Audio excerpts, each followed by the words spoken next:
অত্যন্ত চমৎকার করে গান পরিবেশন করলেন। আসর বন্ধনা শেষ করে গরিবের নওয়াজ, গরিবের বন্ধু খাজা মাইনুদ্দিন চিশতি রহমতুল্লাহ আলাই। পৃথিবীর মধ্যে অনেক আল্লাহর ওলি আছে, এর মধ্যে মাদারজাত ওলিদের মধ্যে অন্যতম খাজা মাইনুদ্দিন চিশতি। ওনার জীবনী থেকে অত্যন্ত চমৎকার একটা গান রাখলেন। আসলে কিছু গাছ আছে, ছোট ছোট গাছ, অনেক সময় আমাদের গার্জিয়ানরা এবং আমরাও ওটা রোপণ করি। ওই গাছের মধ্যে যদি পানি না দেওয়া হয়, গাছের গোড়ায় যদি পানি ঢালা না হয়, তবে ওই গাছটা একটু শুকায় যায়, মলিন হয়ে যায়। গাছের গোড়ায় যখন পানি দেওয়া হয় তখন ওই গাছটা সতেজ হয়। ঠিক তেমনি ভাবে বাউল বিচার গান, আল্লাহ রাসূলের গান, ওলিয়া উলিয়ার গুণ কীর্তন হলো আশিকের আত্মা সতেজ করার একটা পানির মতো। আমার মনে হয় এটা, তাই আমি আপনাদের কাছে এটা প্রকাশ করলাম।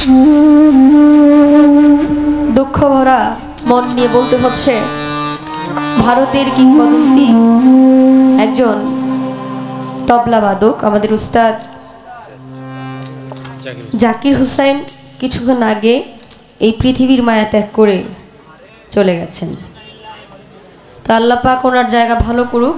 উনি এমন একজন উস্তাদ ছিলেন, খুব ভালো উস্তাদ, সারা পৃথিবীর মধ্যেই চ্যাম্পিয়ন ছিলেন, একজন ছিলেন। তো আসলে ভালো ভালো সাধকগুলো, ভালো ভালো শক্তিশালী যে আমাদের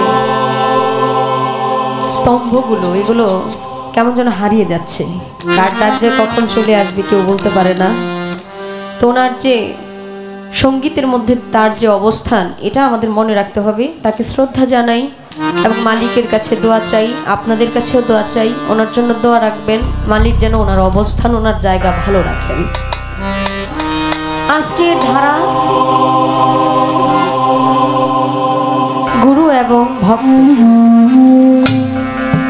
গুরুর দায়িত্ব নিয়ে গুরুর প্রতিনিধিত্ব যিনি করবেন, শ্রদ্ধাভাজন ব্যক্তি বাতেন সরকার, ওনাকে পরিচয় করে দিয়ে আপনাদের মাঝে আমি এই বোকামিটা করতে চাই না, কারণ উনি গুরু, ওনার পরিচয় উনি নিজেই। আমার যিনি মুর্শিদ, আমি যার কাছে বায়াত নিয়েছি, মুজিবুল বশর আল হাসানিয়াল ওয়েজ ভান্ডারি। আমার মুজিব বাবাকে আমি যে আসনে দেখি, যেভাবে দেখি, আমি প্রত্যেকটা মঞ্চেই যদি কখনো কমিটির পক্ষ থেকে, দরবারের পক্ষ থেকে পালা গান দেওয়া হয়, আমি চেষ্টা করি ওই আসনে ওইভাবে রেখেই আমার গুরুকে দেখার জন্য। আসলে সমাজকে দেখানোর জন্য মানুষ অনেক কিছুই করে থাকে, আমি সমাজের বিষয়টা নিয়ে নয়। আমার চোখের জল, আমার ভক্তি ভালোবাসা ছাড়া আমার গুরুকে দেওয়ার মতো আমার কিছু নাই। আমি খুব নাদান এবং নালায়েক মানুষ, আমি কিছু জানি না। আমি শুধু আমার এই অভুজ মনটা নিয়ে, একটা সহজ সরল মন আছে আমার দয়ালের প্রতি, দয়ালকে ভালোবাসার, এটাই কেবল জানি। যে ধারা আমাকে দিয়েছে ভক্তের প্রতিনিধিত্ব করার জন্য, ভক্ত হয়ে কিছু কথা বলার জন্য, গান গাওয়ার জন্য, আমি চেষ্টা করব। একটা কথা কি, আমাদের বাংলাদেশে অনেক পালা আছে, কত রকম পালাই আমরা করে থাকি। শরীয়ত, মারিফত, হাকিকত, তরিকত, নবুয়ত, বেলায়েত, হাসর, কিয়ামত, নারী পুরুষ, জীব পরম, অনেক পালা করি, পালা গাই আমরা। আসলে গুরু ভক্ত, গুরু শিষ্যের মধ্যে কি কখনো পালা হইতে পারে? মনে খুব প্রশ্ন জাগে। তবুও আমরা বুঝার জন্য, জানার জন্য এক ধরনের অভিনয় করতে পারি, কারণ আমরা কিন্তু অনেক সময় অভিনয় দেখে অনেক কিছু শিখি। ইদানিং দেখলাম ছোট ছোট বাচ্চারা ওই কার্টুন দেখে না বাবা? আপনারা বিরক্ত হচ্ছেন আমি কথা বলাতে? আলহামদুলিল্লাহ, বাচ্চারা কার্টুন দেখে দেখে অনেক কথা শিখে ফেলে। আবার দেখলাম একদল কার্টুনের মধ্যে কিছু ইসলামিক বিষয়, ইংরেজি শেখার যে বিষয়টা, ছোট ছোট কার্টুন ইংরেজি বলতেছে, বাচ্চারা ওইটা দেখে দেখে শিখে ফেলতেছে।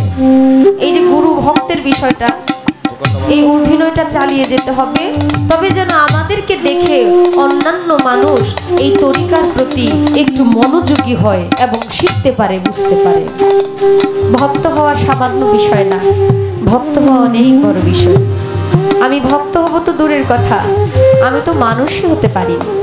তবু আমাকে আপনারা দয়া করে, মায়া করে এত সুন্দর ধারা দিয়েছেন, আমি চেষ্টা করব আমার জায়গা থেকে সুন্দরভাবে আদবের সাথে যেন আমার গুরুর সাথে কথা বলতে পারি, গান গাইতে পারি। যেহেতু আমাকে পালা দিয়েছেন, আমি আমার ভক্তের ভূমিকা থেকে, অনেক ভক্তবৃন্দ আছে যারা মনে করে আমি ভক্ত, আসলে ভক্ত না, কিন্তু ওই যে দেখা দেখি মুরিদ হয়। দয়ালের বাড়িতে অনেকে গেছে, আমিও যাব, ওই সুবাদে ভক্ত হয়ে যায়। আসলে যারা বুঝে না, জানে না, তাদের হয়ে, তাদের পক্ষে আমি নিজেও একজন নাদান নালায়েক হয়ে একটা গান আমার গুরুর কাছে রাখছি। আমার গুরু যেন আমাদেরকে একটু বুঝায় দেয়। আসলে আমরা সাধারণ মানুষ যারা, তারা পড়েছি বিব্রতিকর অবস্থায়, বিভ্রান্তিতে। কেউ বলতেছে মাজারে যাওয়া ঠিক না, কেউ বলতেছে মাজার ছাড়া আর কিছুই নাই, মাজারকেই প্রাধান্য দিতে হবে। আমাদেরকে অনেকে বলতেছে আমরা নাকি মাজার পূজারী। আসলে কি আমরা মাজার পূজারী? আমরা কি পারবো না তাদের সাথে শক্ত গলায় জোরদার করে কথা বলার জন্য যে আমরা মাজার পূজারী না? আমরা নবীর আদেশ মানতেছি। আমার একটু বোঝা দরকার, জানা দরকার আসলে প্রকৃতপক্ষে গুরু কারা। আমরা কি প্রকৃতপক্ষে গুরুদেরকে চিনতে পারবো? আমাদের এই সমাজ, আমাদের এই দেশের মধ্যে এমন অনেক গুরু আছে যারা শুধু গুরু সেজে বসে আছে। আমরা কিভাবে বুঝবো সেই আসল গুরু? কারণ আমাদের তো সঠিক চোখ নাই। আমরা দেখার জন্য সেই সঠিক চোখ যেহেতু নাই, আজকে যেহেতু বাবাজি বাদদেন সরকারকে পেয়ে গেছি, তাহলে আমরা একটু গুরুর বিষয়ে বুঝবো। অনেকে বলতে পারেন এতক্ষণ তো বাতেন সরকার দাদা ভাই ছিল, উনি কিন্তু, ওনাকে কিন্তু আমি ভাই বলছি। এখন যে বললাম বাজান, এর মধ্যে কিন্তু একটা হাকিকত আছে। গুরু এমন একটা সম্মানের জায়গা। আল্লাহ ওলিদেরকে মানুষ বাবা বলে, গুরুকে বাবা বলে। সম্মানের জায়গাকে বাবা বলে, যিনি আশ্রয় দেয়, আশ্রয় দাতা, যিনি আমাকে বোঝায়। যেহেতু পালা শুরু হয়ে গেছে, এখন আর ওই সম্পর্ক রয় নাই। এখন আমার গুরুর আসলে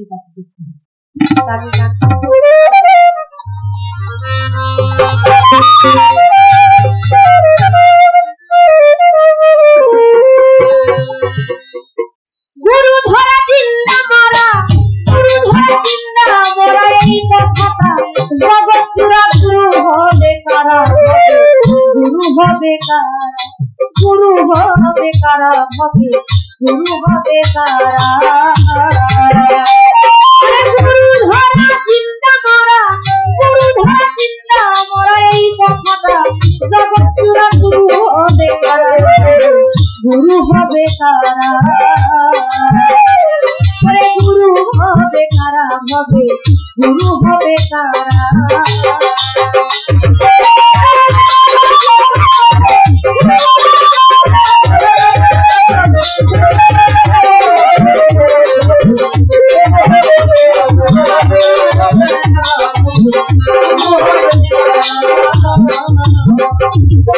গুরুর কি গুরুত্ব আছে তুমি খুলে বলো সবার কাছে, কি অর্জন কি বর্জন করে গুরু হইল তারা।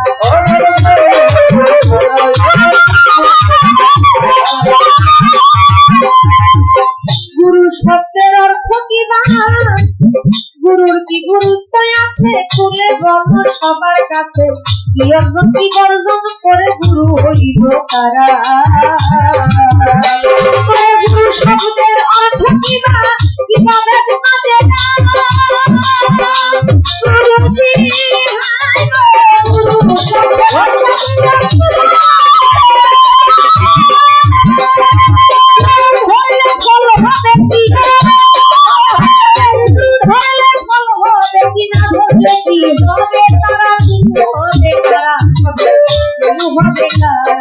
গুরু হবে কারা, হবে গুরু হবে কারা।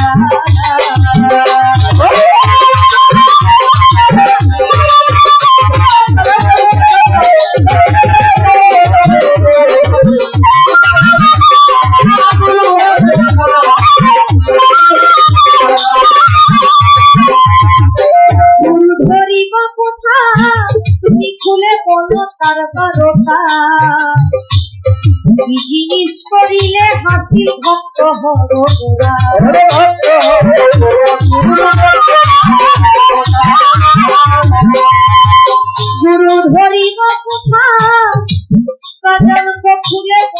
কারবারকার আমি কি জিনিস করিলে হাসির ভক্ত হব মোরা যদি জ্ঞানে ভজিব গুরু আমি বাবার মোরা গুরুজি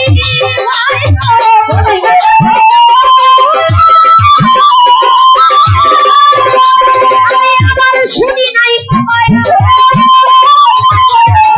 শুনি নাই আমার নবীর বংশ ছাড়া গুরু হবে কারা হবে গুরু হবে কারা গুরু হবে কারা হবে গুরু হবে কারা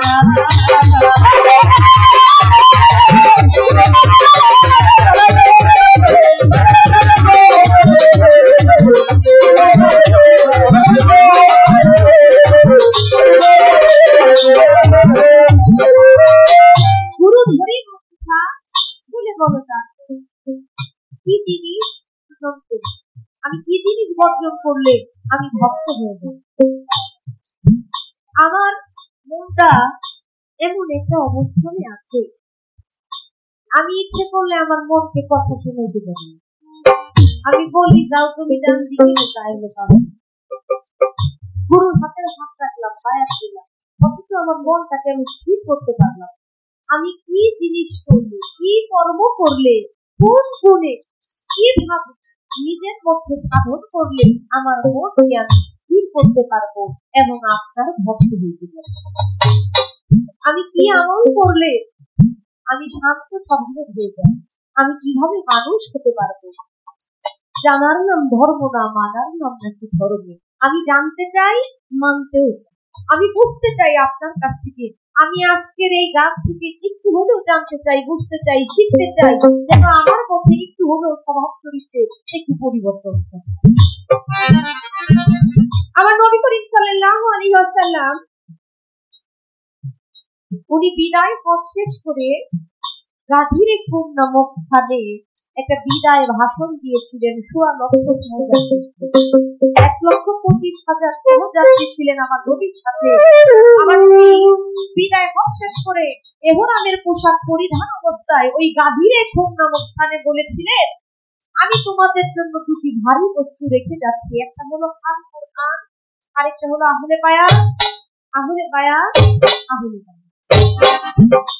আহলে বায়াত আমার নবীর বংশের যারা আহুল যারা নবীর বংশধর যারা তাদেরকে রেখে গেছে আমাদের সাথে তবে আমার একটু জানার দরকার বোঝা দরকার যে গুরু আমার নবী বলে গেলেন আহুলের কাছে নিজেকে আত্মসমর্পণ করার জন্য আহুলদের কাছে বায়াত নেওয়ার জন্য তাহলে আপনি যে আমার গুরু আপনি কি নবীর বংশধর যদি আপনি নবীর বংশধর হয়ে থাকেন তবে কিভাবে নবীর বংশধর বলেন আর আমি চিনবই কিভাবে এটা নবীর বংশধর কিনা তাই কবিতা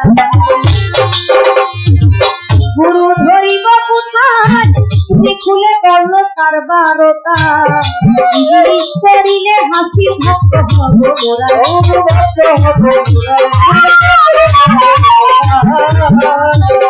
আমি গুরু ধরিব কোথায় তুমি খুলে করলো কারবারতা জিনিস করিলে হাসির ভক্ত হব মোরা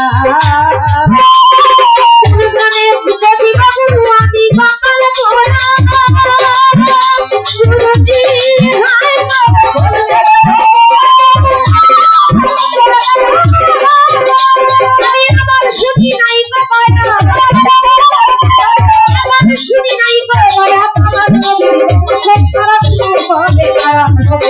গুরু হবে কারা গুরু হবে কারা গুরু হবে কারা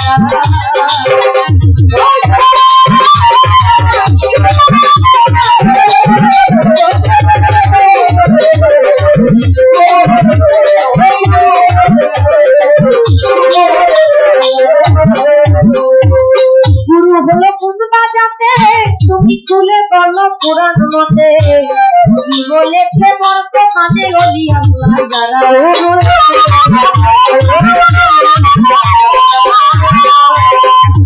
গুরু হলো কোন বাজাতে তুমি খুলে বলো পুরাণ মতে কি বলেছে বর্তমানে অলিয়া যারা খেলা বলে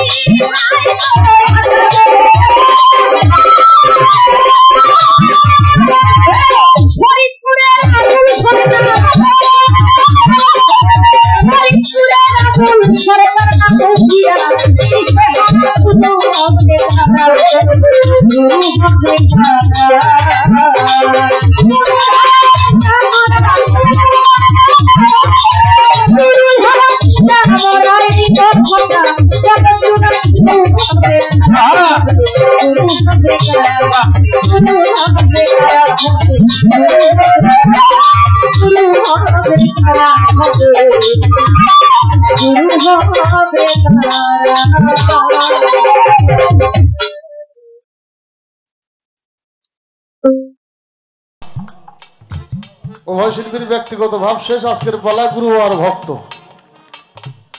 খাদিজা ভান্ডারী, ওনাকে রাখা হয়েছে ভক্তের ভাগে, আমাকে রাখা হয়েছে গুরু ভাগে।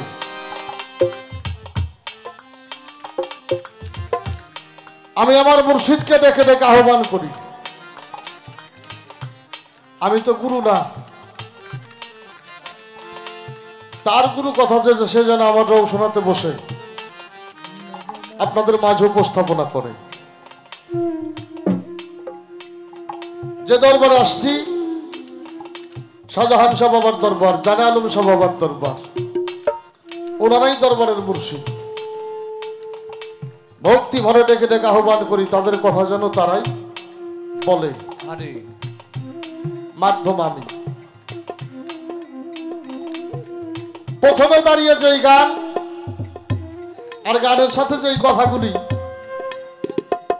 আমরা ভক্তের মুখ থেকে শুনেছি, বাবাজি গানের কথাটা এরকম, গুরু ধরা মানে জিন্দা মরা। এই কথাটাই জগৎ জুড়ে। আসলে গুরু হবে কারা?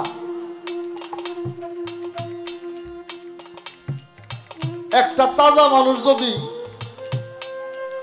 100 মরা মানুষের মধ্যে, ওইখানে আর কোনো জীবিত মানুষ নাই, মানে 100 মানুষ মারা গেছে, মাত্র একটা জীবিত মানুষ। এই 100 মৃত মানুষের মধ্যে যদি একটা জীবিত মানুষকে একা একা রাখা যায়, এই মানুষটা কতক্ষণ বেঁচে থাকবো? হ্যাঁ, ভয় এই মরবো কিনা? গুরু ধরা চিন্তা মরা, এই কথাটাই জগৎ জুড়া। গুরু হবে কারা? মরার কাছে তো যাবে মরা, তাজা মানুষ তো মরার কাছে যাবে না। আরে গুরুরা হইল জিন্দা থাকতে মরা। যিনি জিন্দা থাকতে মরা, উনি একজনকে পারে জিন্দা থাকতে মারতে। একটা জিন্দা মরার কাছে গেলে আপনি জিন্দা মানুষ, তার কাছে যাই জিন্দাটাও মরে যাবে। যিনি জিন্দা থাকতে মরা, উনি হইল গুরু। ছোট করে দুইটা কথা বলি। মৃত মানুষের দুনিয়ার কোনো চাওয়া আছে? হ্যাঁ, ভাত কাপড় টেহা পয়সা বাড়ি ঘর জমিদারি আছে, মৃত মানুষের চাওয়া আছে? আচ্ছা, কয়েছে গুরু চিনব কিভাবে? আপনাদের গুরু চিনার একটা উপায় বলে দেই।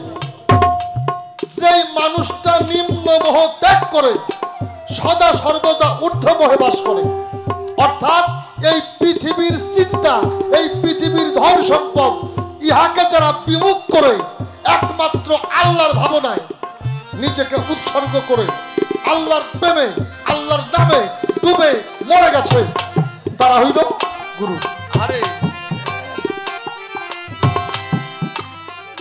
আপনি যদি ভালো গুরু চিনতে চান, তাহলে দুনিয়ামুখী যারা, তাদেরকে তালাক দিতে হবে। দুনিয়ামুখী যারা, তাদেরকে তালাক দিতে হবে। আর যারা দুনিয়ামুখী নয়, অবশ্যই অবশ্যই তারাই গুরু। গুরু হয় কোন কর্ম করে? আগুন পানি বাতাস মাটি নূর মিশ্রিত করে এই মানব দেহটা আল্লাহ বানাইয়া এটার নাম দিছে কি? এটার নাম হইল দেহ। এটার নাম হইল দেহ। আমরা যদি একটু সভ্য ভাষায় বলি তাহলে বলবো দেখো। আর আমরা যদি এই কথাটা সাধু ভাষায় বলি তাহলে অনেকেই বলবো একটু দেহ। কথাটা আছে কিনা? আগুন পানি বাতাস মাটি দিয়ে এই দেহটা বানিয়ে নাম দিয়েছেন দেহ। এর মধ্যে আগুন আছে, পানি আছে, বাতাস আছে, মাটি আছে, প্রত্যেকটা জিনিসের গুরুত্ব আছে। এই গুরুত্ব বুঝিয়া যারা নিজেকে গুরুত্বপূর্ণ করে আল্লাহর কাছে তুলে ধরেছে তারাই হইল গুরু। আর না বুঝা যারা এই দেহটা ধ্বংস করছে ও গুরুত্বপূর্ণ বস্তু রক্ষা করতে পারে নাই। যিনি এই দেহের গুরুত্বপূর্ণ বস্তু রক্ষা করছে ওই মানুষটা হইল গুরু। আর যিনি নিজে রক্ষা করছে আর একজনকে করাইতে পারে ওই মানুষটা হইল গুরু। এর দেখলে চিনবেন কিভাবে? এগুলো তো দেখা চিনার একটা বিষয় আছে, আছে না? তার কিন্তু এরকম একটা কথা আছে, আমি গুরু চিনবো কিভাবে? আপনি যদি গুরু চিনতে চান তাহলে আপনি একটু হাদিসের মধ্যে আসবেন। হাদিসের মধ্যে কি বলছে? হুমুল্লাযীনা ইজরাউ যাকরুল্লাহ, যারা ওলি আল্লাহ, যারা পীর মুর্শিদ, এই মানুষগুলিকে দেখা মাত্র আপনি মুহূর্তের মধ্যে এই দুনিয়াটা ভুলে যাবেন। আল্লাহর ওলিদের সান্নিধ্যে যখন আপনি যাবেন একটা মুহূর্তের মধ্যে আপনার এই দুনিয়া ভুল হয়ে যাবে। অর্থাৎ টাকা পয়সা বাড়ি ঘর ধন সম্পদ কোনো কিছুর কথা আপনার খেয়াল থাকবে না। আপনার আল্লাহর কথা স্মরণ হবে, আপনার রসুলের কথা স্মরণ হবে, আপনার ওলি আল্লাহর কথা স্মরণ হবে, আপনার মরণের কথা স্মরণ হবে। যেই মানুষটাকে দেখলে দুনিয়া ভুল হয়ে আল্লাহ রসুল মরণের কথা স্মরণ হয়, মনে পড়ে, বিশ্বাস করবেন এই মানুষটা নিঃসন্দেহে একজন আল্লাহওয়ালা মানুষ। আপনার গুরু চিনার একটা সাধারণ উপায় দেখাই দিলাম। এই গানের জবাবে একটা গান আছে, গানটা হইল আমাকে অসীম বাউলের লেখা। আমিত্বটা নাস্তি করে হতে হবে কামারপুরা, গুরু হবে এরা। তারাই গুরু হবে যারা আমিত্বকে বিসর্জন দিয়েছে, যাদের মধ্যে আমার বলতে কোনো কিছু নাই, তারা হইল গুরু। 8টা জিনিস বর্জন করতে হবে: কাম কামনা বাসনা, হিংসা নিন্দা কিবত ঘৃণা মান অহংকার বড়াই বুজুর্গি। এর বিন্দু পরিমাণ যেই মানুষের মধ্যে আছে এই মানুষটা কখনো গুরু হতে পারে না। এই মানুষটা গুরু হতে পারে না। আর এই মানুষটা, যে মানুষটা ইহাকে বর্জন করেছে, ওই মানুষটার সাথে আমার রসুলের একটা মিল আছে, আছে কিনা একটু লক্ষ্য করে দেখেন। ইহুদির বাড়ি গেল, 3টা খাজরের বিনিময়ে পানি তুলবে 7 বালতি, 59 বালতি পানি তুললো, দড়ি ছিঁড়ে পড়ে গেল। ইহুদি চর মারলো, আমার নবীজি হাত জড়িয়ে ধরে বলল, বাবা তোমার ওই নরম হাত দিয়ে আমার শক্ত গালে বাইরে তো ব্যথা পাও নাই। হিংসা নিন্দা কিবত ঘৃণা মান অহংকার বড়াই বুজুর্গ ইহাকে যারা ত্যাগ করেছে তাদের মধ্যে আমি আর আমিত্ব বলতে কোনো কিছু নাই। আর তাদেরকে দেখলেই চেনা যাবে, তাদের ভঙ্গিতেও বোঝা যাবে যে এরাই সত্যিকার অর্থে আল্লাহওয়ালা মানুষ। একটু কথা তার গান থেকে বললাম, প্রশ্ন তার অনেক। গুরুর গুরুত্ব কি? গুরুর গুরুত্ব কি? গুরু হইল খোদা দর্শন আয়না। গুরু হইল খোদা দর্শন আয়না। গুরু এটা সংস্কৃত ভাষা, গুরুটা হইল সংস্কৃত ভাষা। এর বাংলা হইল অন্ধকার থেকে যিনি আলোর পথ দেখায়। আপনি যদি ভালো রাস্তা পাইতে চান, আপনি যদি সৎ রাস্তা পাইতে চান, পবিত্র কোরআন শরীফের মধ্যে আল্লাহ জানিয়ে দিয়েছে, আইয়ুহাল্লাযিনা আমানু ওয়া কুনু সাদিকিন, তোমরা সত্যবাদীদের সঙ্গী হয়ে যাও। গুরু হইল একজন সত্যবাদী মানুষ, যিনি আপনাকে অন্ধকার থেকে, মন্দ রাস্তা থেকে ভালো রাস্তায় নেবে। এটাই তার বিশেষত্ব, এটাই তার গুরুত্ব। আর সেই ব্যক্তি গুরু যার মধ্যে মন্দ কোনো কিছু নাই। কি অর্জন করতে হবে, কি বর্জন করতে হবে? দুনিয়াকে তালাক দিয়ে খোদাকে যারা অর্জন করবে তারা হবে খোদার জাত। এই দুনিয়াকে বিসর্জন দিয়ে যারা খোদাকে অর্জন করবে তারা হবে খোদার জাত। আর খোদার জাতে যারা বসবাস করে তারা হইল অলি আল্লাহ পীর মুর্শিদ। খোদা নয়, খোদার থেকে জুদাও নয়, এরা হইল পীর মুর্শিদ। গুরুত্ব এতটুকু, গুরুর জাত হইল এই পর্যন্ত। অনেক কথা আছে, বায়াত হইলে লাভ হবে কি, না হইলে ক্ষতি কি। হ্যাঁ, বায়াত হইলে লাভ অবশ্য আছে, না হইলে ক্ষতিও আছে। তবে 3 শ্রেণীর মানুষ যদি বায়াত না হয় এদের কোনো ক্ষতি নাই। 3 শ্রেণীর মানুষ যদি বায়াত না হয় এদের কোনো ক্ষতি নাই। তার মধ্যে 1 নাম্বার, যারা ধর্মের জন্য জীবন দিয়ে শহীদ হয়ে গেছে, ধর্মযোদ্ধা। দেশের জন্য জীবন দিয়ে যারা শহীদ হয়েছে, দেশ যোদ্ধা। পৃথিবীতে আসার পরেই যদি কোনো মাসুম পৃথিবীর থেকে মারা যায়, আমরা ডেকে ডেকে বলি উনি জান্নাতি ফুল, কথাটা বলি কিনা। এই 3 শ্রেণীর মানুষ যদি বায়াত ব্যতীত মারা যায় এদের কোনো ক্ষতি হবে না। আর এই 3 শ্রেণীর মানুষ যদি বায়াত ব্যতীত মারা যায় তাহলে যা হবে, এই জায়গা থেকে কয়েকটা দলিল নেন, একটা গান নেন। হাত দিয়া না এদের হাতে, যে চায় নাই আহলে বায়াতে, সাহেলাতেই মৃত্যু হবে তোর নবীর হাদিস পর। গুনাহ খাতা মাফ করাইয়া মর বেটা, গুনাহ খাতা মাফ করাইয়া মর নবীর হাদিস পর। গুনাহ খাতা মাফ করাইয়া মর।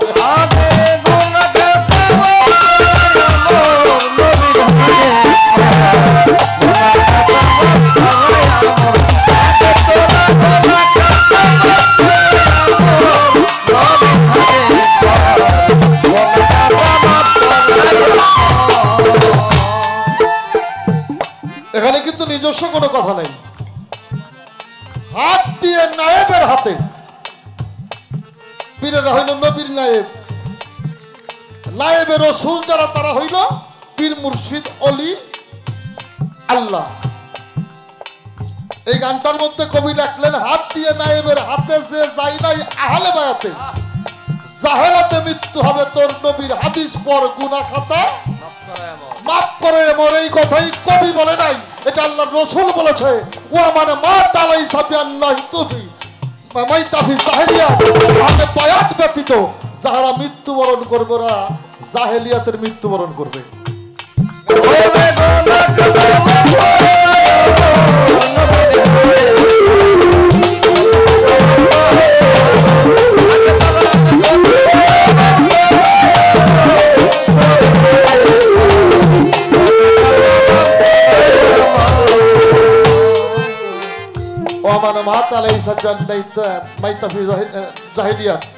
আহলে বায়াত ব্যতীত মৃত্যুবরণ করলে আপনার মৃত্যুটা হবে জাহেলিয়াতের মৃত্যু।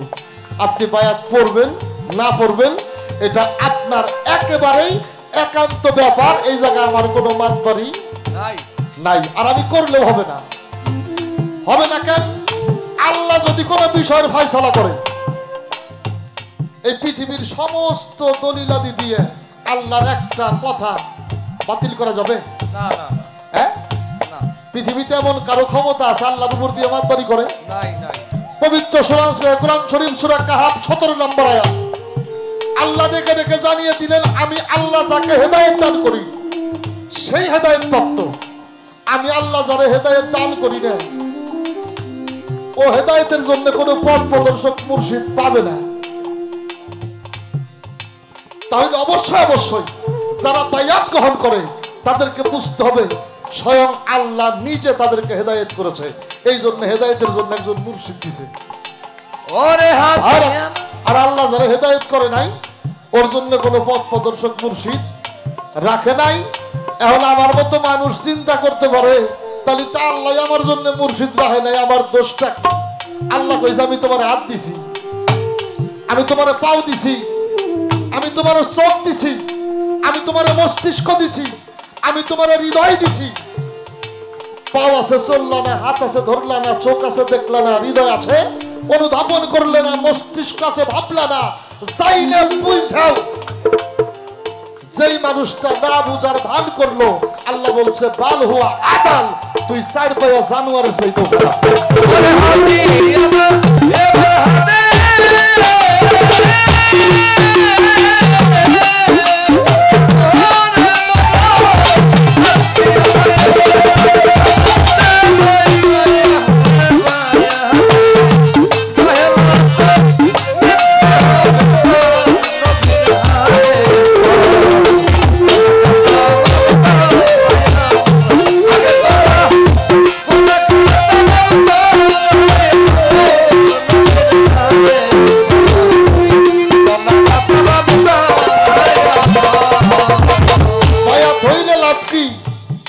না পড়লে তো জাহেলিয়াতের মৃত্যুবরণ করবে। বায়াত হইলে লাভ কি? আল্লাহ রাসূল জানিয়ে দিলেন মা সালা আলাইহি বায়াতি কামা সালা সাফিতুন মান দাখালা নুহি ফানাজ্জি। কিয়ামত হইছে, প্রলয় হইছে, ধ্বংস হইছে। নূহ নবীর সময় কিয়ামত হইছে কিনা? হইছে। সব ধ্বংস হয়ে গেছে, মাত্র তারাই বেঁচে রইছে যারা নূহ নবীর কিস্তিতে চড়লো। আল্লাহ রাসূল বললেন আহলে বায়াতটা ঠিক নূহ নবীর কিস্তির মতো, এই কিস্তির মধ্যে যারা চড়বে মাত্র তারাই মুক্তির পথ খুঁজিয়ে পাবে। এই কিস্তির মধ্যে যারা চড়বে না তারা মুক্তির পথ খুঁজে পাবে না, ওরা হালাক হয়ে যাবে, ওরা ধ্বংস হয়ে যাবে।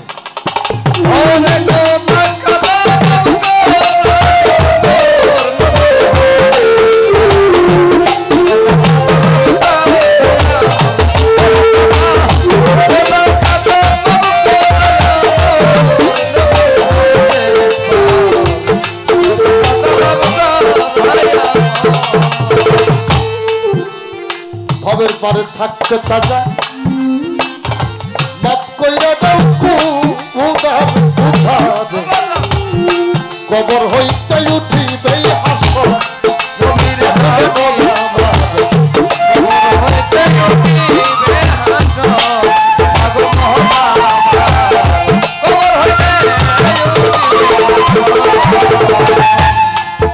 শ্রদ্ধা জানাই আমার অত্যন্ত ভালো লাগা মানুষ দয়াল বাবা আনোয়ার চাঁদ আমাদের মাঝে আসছে। দয়ালের সাথে যারা আসছে প্রত্যেকের প্রতি ভক্তি শ্রদ্ধা রইল।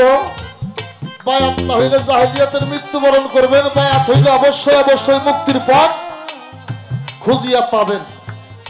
আর এই গানের যে প্রথম কথাটা, সারা জীবন যত পাপ করছেন বাবা ভাগ নেবে না, মা ভাগ নেবে না, ভাই ভাগ নেবে না, বোন ভাগ নেবে না, একমাত্র মুর্শিদের কাছে যখন যাবেন মুর্শিদ ডেকে ডেকে যখন আপনি বায়াত হবেন তখন আপনারা জানিয়ে দেবে আজ থেকে তোর জানা না জানা, বুঝা না বুঝা, শিরকি কুফরি, তোর জীবনের যত গুনাহ সমস্ত গুনার মাথা আমি আমার মাথায় করে নিলাম।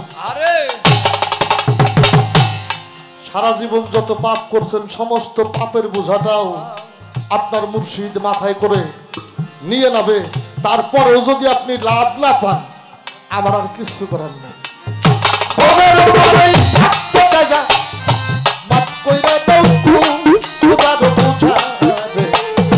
কবর হইতে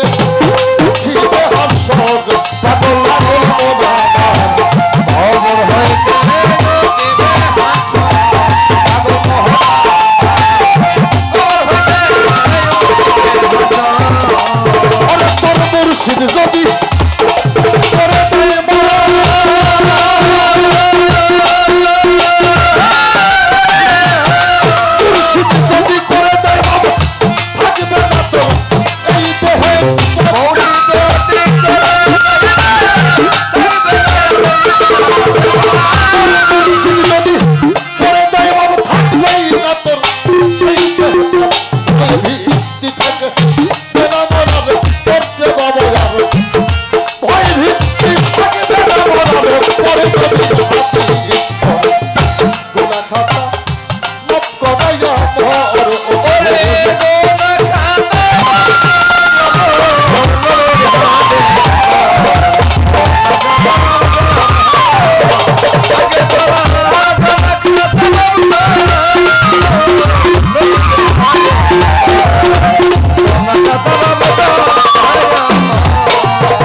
ভক্তি শ্রদ্ধা জানাই। আমাদের মাঝে উপস্থিত হয়েছে আমার অত্যন্ত শ্রদ্ধেয় মানুষ দরদি শাহিন জালালি, ওনার প্রতি সেই সাথে ওনার সফর সঙ্গী যারা সকলের প্রতি ভক্তি শ্রদ্ধা রইল।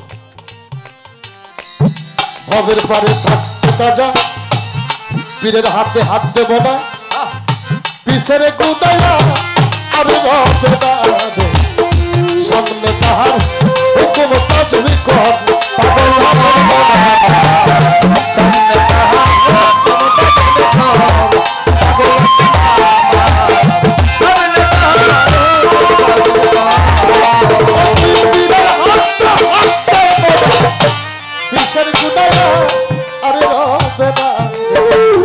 সামনে তাহার হুকুম তাজিম কর, সামনে তাহার হুকুম তাজিম কর, সামনে তাহার হুকুম তাজিম কর। তোরা কেউ করবে না জিজ্ঞাসা,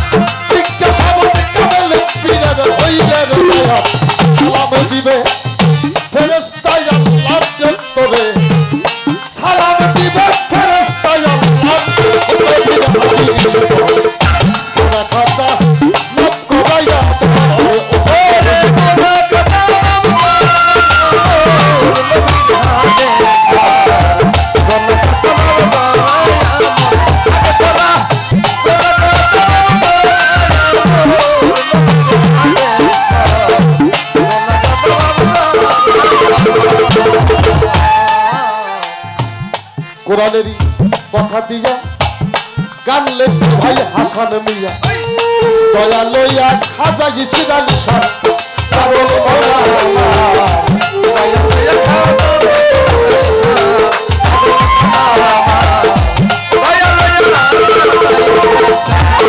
ওই দাগে কোরআনেরই কথা দিয়া আরে গান লেখাছে হাসান মিয়া, দয়া লইয়া খাজা ইসরাইল শাহ, ওরে পাগল মোরা দয়া লইয়া খাজা ইসরাইল শাহ, পাগল মোরা দয়া লইয়া ইসরাইল শাহ, জানালেন পীরের কথা,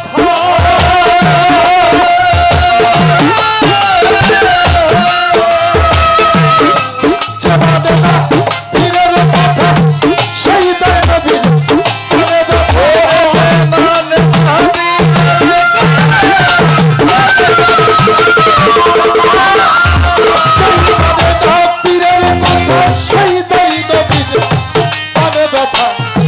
নবীর জন্যই আল্লাহ হয় বেজারিবে ব্যথা, নবীর জন্যই আল্লাহ হয় গজব, নবীর হাদিস গোনা খাতা মাফ করাইয়া মোর ওরে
নবীর বংশ সারা বায়াত হওয়া যাবে না।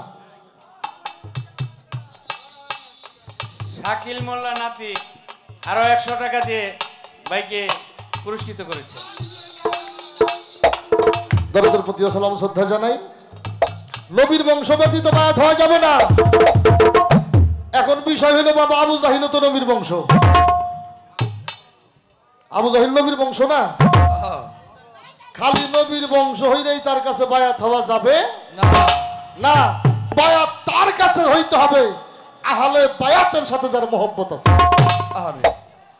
আহলে বায়াতের সাথে যার মহব্বত নাই ও নবীর বংশ হইলেও লাভ নাই। তা যদি হইতো তাহলে আবু জাহিলের কাছে মুরিদ পড়লে সমস্যা হইতো না। বর্তমান সাজরা খেলাফত বায়াতের যে ধারা, আল্লাহ থেকে রসুল, রসুল থেকে মাওলা আলী, মাওলা আলীর থেকে হইলে হাসান বসরি। আচ্ছা, আহলে বায়াত হুজুর পাক কোনো সন্দেহ আছে? নাই। মাওলা আলী কোনো সন্দেহ আছে? না। আচ্ছা, তারা একই বংশের কোনো সন্দেহ আছে? না। হাসান বসরি কি তাদের বংশ? হ্যাঁ, হাসান বসরি তো তাদের বংশ না। তাহলে নবীজির রেসালাতের সাথে সম্পর্ক যারা করলো, যারা রেসালাত অর্জন করলো, আল ওয়ারিসাতুল আম্বিয়া, আল্লাহ রাসূল বলছে আমার রেসালাতের যারা সাথে যারা সম্পর্ক করছে, আমার রেসালাত যারা অর্জন করছে, তারাই হইল নায়েবে রাসূল। কি হাসান বসরির থেকে কুমাইল বিন জাইদ মেকদাদ রহমাতুল্লাহ, যাদের থেকে আসছে কাদরিয়া চিশতিয়া তরিকা। কাদরিয়ার হইল 9 খানদান, চিশতিয়ার হইল 5 খানদান, এই হইল 14 খানদান। বর্তমান কাদরিয়া তরিকাটা 3 ভাগে বিভক্ত। এই কাদরিয়া তরিকার থেকে আসছে নকশবন্দিয়া, কাদরিয়া তরিকার থেকে আসছে হইল মুজাদ্দাদিয়া। এই 2 তরিকার মধ্যে 6 খানওয়াদা ভাগ হয়ে গেছে। কাদরিয়া তরিকার মধ্যে আছে হইল 3 খানদান। চিশতিয়া তরিকার 5 খানদান ভাগ হয় নাই, এখনো চিশতিয়া তরিকার 5 খানদান 5 খানদানি আছে। এইভাবে আস্তে আস্তে আপনি যদি একজন কামেল পীর, রেসালাতের সাথে সম্পর্ক রাখা পীর চিনতে চান, আগে যে খুঁজবেন ওর সাজরা আছে কিনা। অর্থাৎ আমার আল্লাহ থেকে, রসুল থেকে যেই সাজরা সিঁড়িটা নাই আসছে, এই সাজরার ধারার মধ্যে এই মানুষটা আছে কিনা। যদি থাকে অবশ্যই অবশ্যই ওই মানুষটা রেসালাত অর্জনকারী। আর আপনি যদি সরাসরি নবীর বংশ এই ধারার থেকে কোনো পীর খুঁজতে যান, তাহলে আপনাকে একটা জায়গায় যাইতে হবে, তার সাজরার মধ্যে দেখবেন জয়নুল আবেদিন মধ্যমণি কিনা। ইমাম হুসাইনকে কারবালার মাঠে শহীদ করার পরে ইরাকের নিমু নামক একটা জায়গার মধ্যে ইমাম জয়নুল আবেদিন কয়েকজন ভক্ত নিয়ে দরবার কইরে, এই দরবারের ধারা দিয়ে আজ পর্যন্ত নবীর বংশের সেই খেলাফত জিন্দা রাখছে। এটা হইল নবীর বংশের বংশীয় খেলাফতের ধারা। আর এই যে কুমাইল বিন জাইদের মেকদাদ রহমাতুল্লাহ, এটা হইল রেসালাতের ধারা। এই 2টা জায়গা আপনি ভালো করে যাচাই বাছাই করবেন। আপনি যদি কারো কাছে বায়াত হইতে চান, এইগুলা যদি ঠিক থাকে, ওর পীরগিরি ঠিক থাকে, আর যদি এগুলা ঠিক না থাকে কয় যে আমি স্বপ্নে মুরিদ হইছি, বড় আব্বার কাছে 5 পয়সারও লাভ নাই। হ্যাঁ, এরকম পিসাব কিন্তু আছে। হ্যাঁ, কয় যে আমি স্বপ্নে মুরিদ হইছি খাজা বাবার কাছে। হ্যাঁ, খাজা বাবা নিজে আইসা আমার খেলাফত দিয়ে দিয়ে গেছে, সুধীর ভাই খাজা বাবা তোরে দেখলো, তোর আল্লাহ। এরাই ভণ্ড পীর, যাদের সাজরা নাই, যাদের সিঁড়ি নাই, যাদের রেসালাতের ধারা নাই, যাদের জয়নুল আবেদিনের সিঁড়ি নাই। এই ধরনের মানুষের কাছে যারা বায়াত করবেন, নিঃসন্দেহে তারা ফাতনার মধ্যে পড়বেন। সিরাজুল ইসলাম সালেকিন, উনি একটা বই লিখছে, বইটার নাম হইল সিরাজুল সালেকিন। উনি এই বইয়ের মধ্যে লিখছে বর্তমান পৃথিবীতে এই ফকিরদের হইল 12টা দল। কয়টা বলছি? 12টা। তার মধ্যে 11টা দল হইল ভণ্ডামি আর বেদাতি। মাত্র একটা দলের ফকির হইল সঠিক, আহলে বায়াতের সাথে, নবীর আহলে সুন্নাতের সাথে যারা সম্পর্ক রাখলো তারাই সঠিক, আর বাদ বাকি সব হইল হালাক। হাত দিয়া না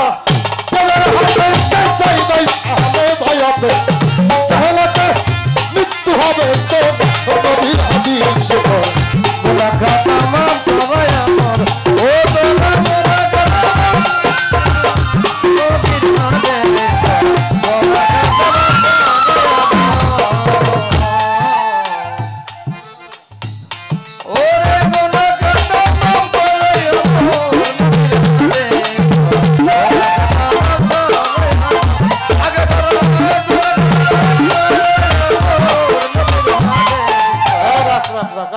প্রশ্ন করছে, গুরুর আমি বুঝুম কোন সম্পর্কে? গুরু তোমার ব্যাগ কিছু হয়? গুরু তোমার সব হয়। ভক্তের মনের বাসনা যেমন গুরু তার কাছে, তেমন কিন্তু একটা জায়গা খেয়াল রাখতে হবে। রাধা রমেশের একটা গান আছে না, গুরু কভু দেহ ধারী অনন্ত অসীম গুরু অক্ষয় ভয়। গুরুর কিন্তু দেহ হয় না, গুরুর দেহ হয় না। গুরু একটা সত্তা। এই সত্তার শক্তিকে যারা অর্জন করে ওই মানুষটা হয় গুরু। কথাটা খেয়াল কইলাম যখনই বলছি গুরু তোমার সব হয়। মেলা মিয়া মানুষ আছে এই কথার উপরে পিসাব নিয়ে হইয়াও পারে। মাফ করে দিবেন আমারে, এই কথার জন্যই পিসাব নিয়ে হইয়াও পারে। বাতন সরকার কইছে গুরু ব্যাগ কিছু তাহলে তো ভাতার হয়। তার আগে আপনাকে বুঝতে হবে রমেশের এই কথাটা, গুরু কভু দেহ ধারীন অনন্ত অসীম গুরু অক্ষয় ভয়। অনেক গুরু ভক্তি যেদিন দেখবি সেদিন তুলি আইতো করত।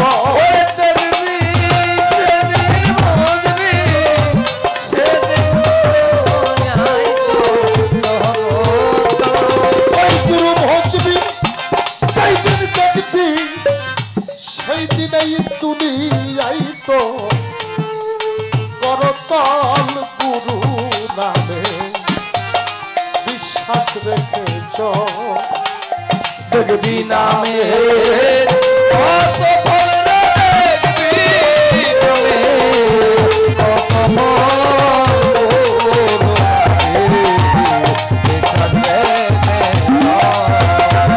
দেখবি নামে কত ফল দেখবি নামে কত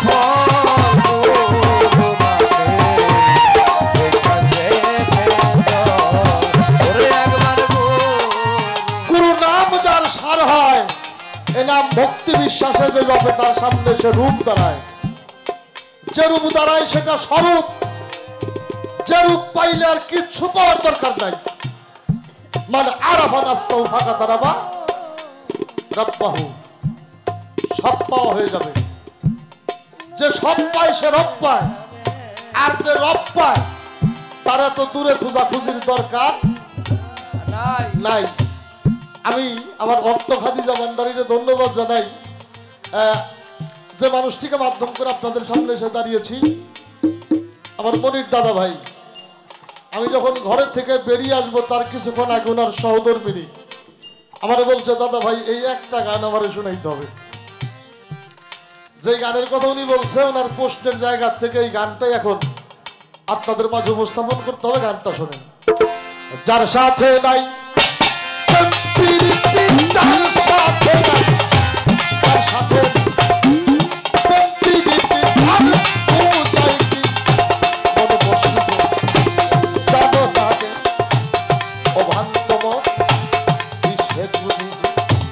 ভজন হবে জানো না রে ও ভান্তব।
হবে জানো না রে ও ভক্ত ওরে দাসনে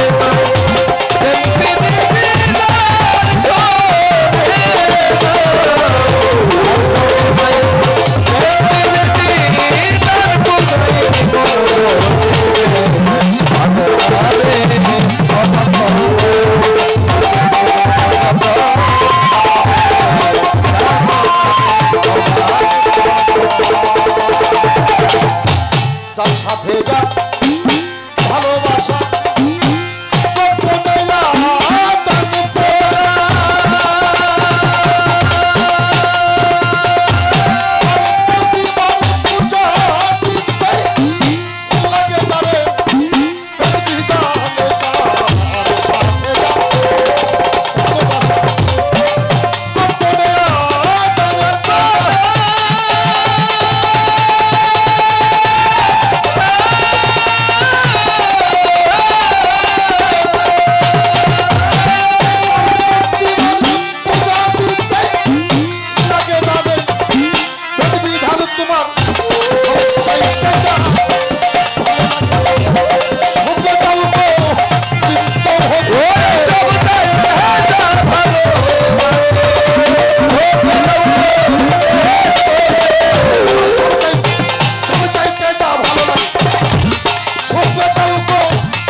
দর্শন পাবে জানো না রে ও ভক্ত কিসে গুরু ভজন হবে জানো না রে ও ভক্ত আরে দর্শনে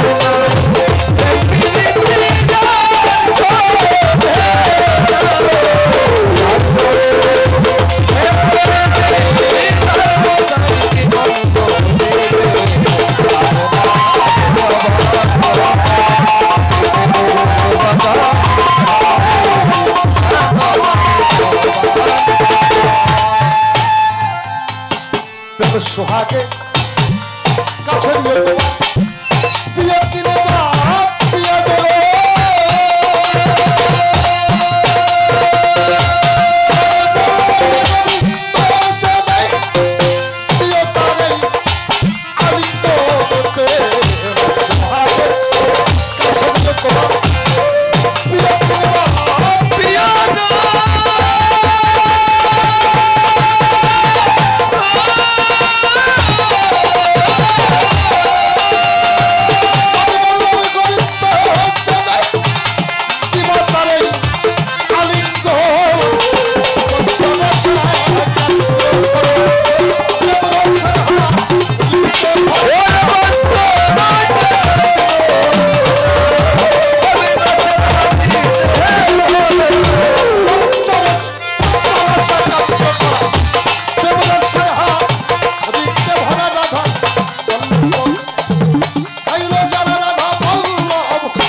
মোর